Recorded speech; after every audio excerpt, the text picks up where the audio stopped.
Hey class, this week's discussion post prompts us to talk about two mechanisms that we can identify because we've either observed them or been involved in the mechanism. And so the ones that I want to talk about, the first one that I want to talk about is invisibility, which is defined as keeping the other's existence, everyday life, and achievements unknown. Um, Honestly, I feel like I kind of deal with this a little bit now. Um, Being a person in long-term recovery in my job sometimes, I'm kind of looked down upon because I am a recovering addict and people kind of look down upon stuff like that. So I kind of feel like sometimes I just don't even say anything about the things that I've achieved because I don't want them downgraded by other people in the field. And I mean, it's not everyone. A lot of people celebrate me and my achievements, but a lot of people do downgrade me for them because they just assume that I'm going to go back out and use again. And how dare I go in this field because I don't, that kind of thing. And it's just kind of sad that, just dealing with stuff like that.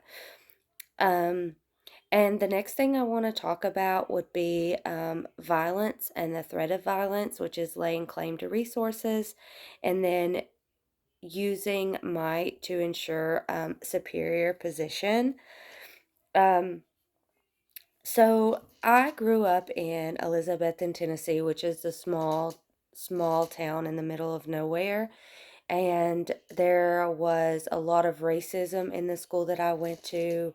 I moved from Elizabethton from Sullivan North High School, which is in Kingsport, Tennessee, and it was really like a culture shock to me because at Sullivan North in Kingsport, we had a lot of diversity and a lot of different people from a lot of different backgrounds. But when I went to Happy Valley High School in Elizabethton, it wasn't so much so. And when I went there, I remember we had two black students in the school, and they would receive like notes in their lockers of threats.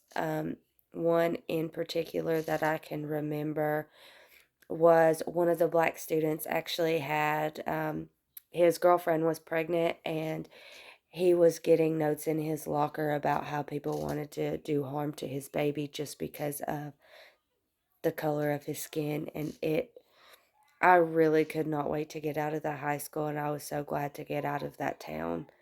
Um, but yeah, excuse all of this. I've been in Nashville for the past 3 days for a work conference, and I'm kind of sick. So, but yeah, that's all that I have for today, and I look forward to hearing what you guys have to say.